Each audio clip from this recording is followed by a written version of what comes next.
উম্মার কোরআনের ফেরি যারা করে তাদেরকে অবশ্যই জাতির সামনে দল মতের ঊর্ধ্বে ওঠে। আমরা যেমন আওয়ামী লীগের বন্ডিংয়ের বাইরে গিয়েও আওয়ামী লীগের জুলুমের কথা বলেছি, ঠিক তেমনিভাবে বর্তমানেও ডক্টর মোহাম্মদ ইউনূসের সরকার কিংবা তার উপদেষ্টাদের বন্ডিংয়ের বাইরে গিয়েও আমাদেরকে জাতির সামনে সত্য কথাগুলো তুলে ধরতে হবে। সেইমভাবে বিএনপি গভর্নমেন্টে আসুক কিংবা জামাতে ইসলামী যে আসুক, এ জাতির যুবকেরা অন্তত আমাদের কাছে এতটুকু প্রত্যাশা করে যে হুজুর, আমরা মনে করি অন্তত পক্ষে যেই গভর্নমেন্টই ক্ষমতায় আসুক বা যারাই থাকুক, ক্ষমতাসীনদের ভয়ে কিংবা প্রভাবে তাদের গণ্ডির ভিতরে থেকে এই দেশের তথাকথিত মিডিয়ার মতো আপনারাও সাফাই গাওয়া শুরু করবেন না। আপনারা এ জাতির সামনে, এ উম্মার সামনে আপনারা সঠিক সত্য কথাগুলো তুলে ধরবেন।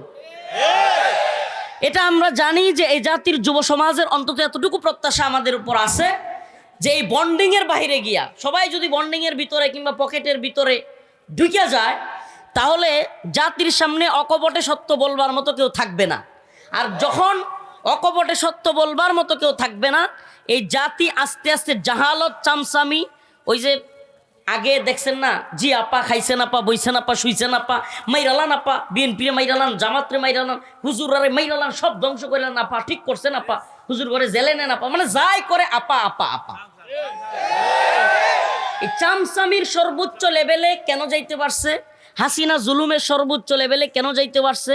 কারণ তার জুলুমের যে স্ট্রাকচার বা তার জুলুমের যে স্টিম রোলার ভয়াবহ অবস্থায় যেতে পারছে এই জন্য যে তার ওই স্ট্রাকচারের নিচে অনেকগুলো চামচা ছিল। মানে সে নিজেও জানতো না যে আমার কোন কাজটা ভালো কোন কাজটা খারাপ, কারণ জানার সুযোগ নেই। তো আশপাশ থেকে 100, 200, 300 লোক যদি সব সময় আমার আশপাশে বলা শুরু করে জি আপা ভালো আছে, ভালো করছেন আপা, সব ঠিক আপা, তখন ওই লোকের আসলে ভালো মন্দ জাজ করার মতো মেন্টালিটি থাকে না। প্রিয় ভাইরা আমার, অতএব আমাদেরকে এই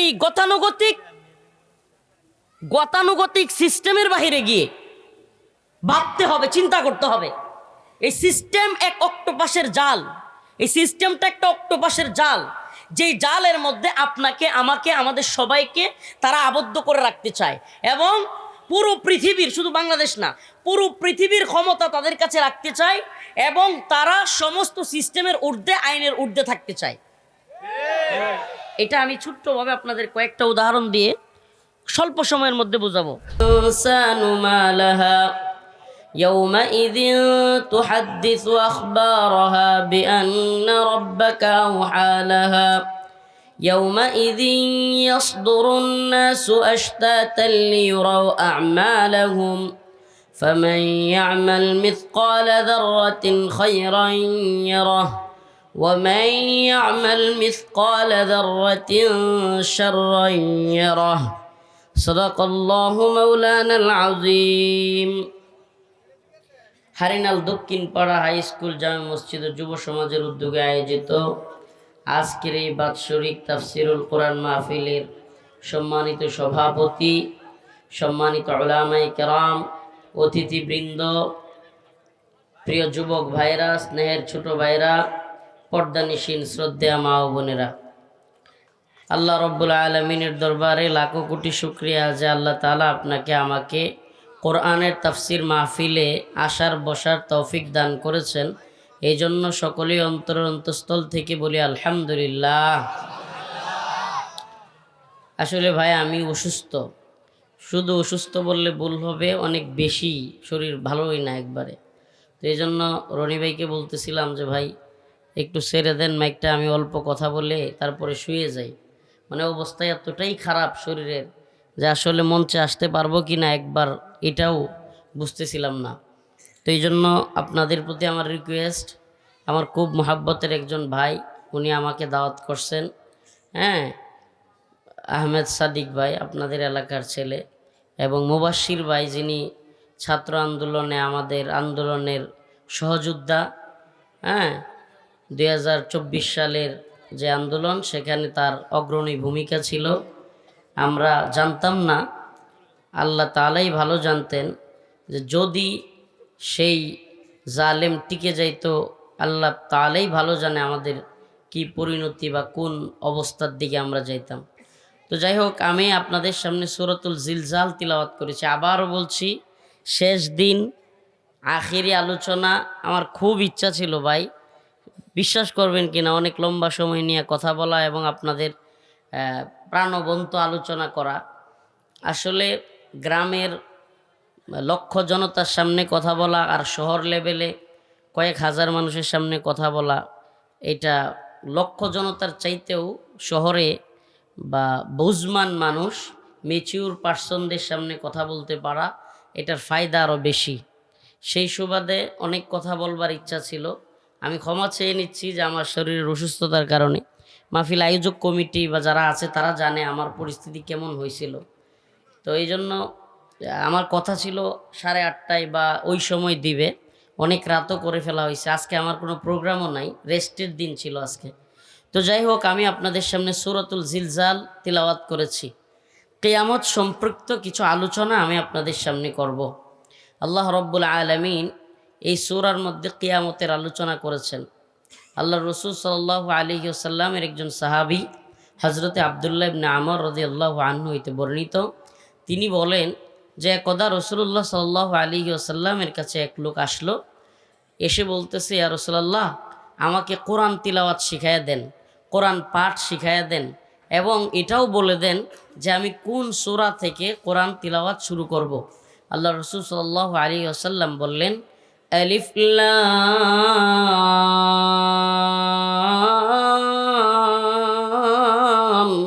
রা। আল্লাহ রসুল বললেন, তুমি আলিফ লাম রা এই সূরা থেকে আলোচনা শুরু করো। আল্লাহর নবীর ওই বৃদ্ধ সাহাবী, তিনি আল্লাহর রসুলকে বললেন, ইয়া রাসূলুল্লাহ, ইয়া হাবিবাল্লাহ, আমার তো বৃদ্ধ হয়ে গেছে, জিহ্বা বাড়ি হয়ে গেছে। ইয়া রাসূলুল্লাহ, আপনি আমাকে আরেকটা ছোট্ট সূরা বলে দেন যেটা থেকে তিলাওয়াত করব। আল্লাহ রসুল বললেন, ইউসাব্বিহু লিল্লাহ দিয়ে যেই সমস্ত সূরা শুরু হয়েছে ওই সমস্ত সূরা থেকে তিলাওয়াত করো। সাহাবী আবার বলল, ইয়া রাসূলুল্লাহ, ইয়া হাবিবাল্লাহ, এটাও আমার জন্য বড় হয়ে যাবে, আমার ঠোঁট বাড়ি হয়ে গেছে, আমার জিহ্বা বাড়ি হয়ে গেছে। আল্লাহ রসুল তখন বললেন, ইযা যুলজিলাতিল আরদু জিলজালাহা ওয়া আখরাজাতিল আরদু আথকালাহা ওয়া ক্বালাল ইনসানু মা লাহা। আল্লাহ রসুল সূরাতুল জিলজাল তিলাওয়াত করে তাকে শোনালেন। ওই লোক যাওয়ার সময় বলতেছিল, আজকে থেকে মৃত্যুর আগ পর্যন্ত আমি এই সূরাতুল জিলজাল তিলাওয়াত করতেই থাকব। ওই লোক চলে যাওয়ার পর আল্লাহর রসুল সাহাবায়ে কেরামদেরকে উদ্দেশ্য করে বললেন, ও আমার সাহাবারা, তোমরা জেনে রাখো, যদি এই লোক যা বলেছে মৃত্যুর আগ পর্যন্ত সূরাতুল জিলজাল তিলাওয়াত করবে, তাহলে তোমরা জেনে রাখো সে তার জীবনে সফল কাম হয়ে যাবে। মানে দেখেন, সাহাবায়ে কেরামের মধ্যে সবাই কিন্তু আলেম ছিলেন না, সবাই হাফেজ ছিলেন না, সবাই কারি ছিলেন না, কিন্তু যারা পারতেন না কোরআন তিলাওয়াত, তারা শেখার চেষ্টা করতেন। কি করতেন? চরমভাবে শেখার চেষ্টা করতেন। এটাই প্রমাণ করে যে বৃদ্ধ বয়সেও কোরআন তিলাওয়াত শেখার একটা চেষ্টা করতেন। তো আমার আলোচনা যদিও এটা না, মূল আলোচনা কিয়ামত সম্পর্কে, কিয়ামতের বিভীষিকাময় পরিস্থিতি, কিয়ামতের আলামত এবং কিয়ামতের আগ মুহূর্তে পুরো পৃথিবীর অবস্থা। পৃথিবীতে এমন অনেক জিনিস ঘটছে, এমন অনেক জিনিস হচ্ছে যা আমরা কোনো খবর রাখি না, যার কোনো কিছুই আমাদের জানা নাই, কিন্তু কিয়ামতের আগ মুহূর্তে গোটা পৃথিবীতে এগুলো ঘটবে। আমরা তো জানি বড় বড় কিছু আলামত, আলামাতুল কুবরা, আলামাতুদ দাজ্জাল, পৃথিবীতে দাজ্জাল আসবে কিয়ামতের আগে, হযরতে ঈসা ইবনে মারইয়াম আলাইহিস সালাম আসবে, ইমাম মাহদী আলাইহিস সালাম আসবে, দাব্বাতুল আরদ আসবে। এগুলো আমরা জানি, নর্মাল বা বেসিক যে বিষয়গুলো, বড় বড় বিষয়গুলো, এগুলো জানি।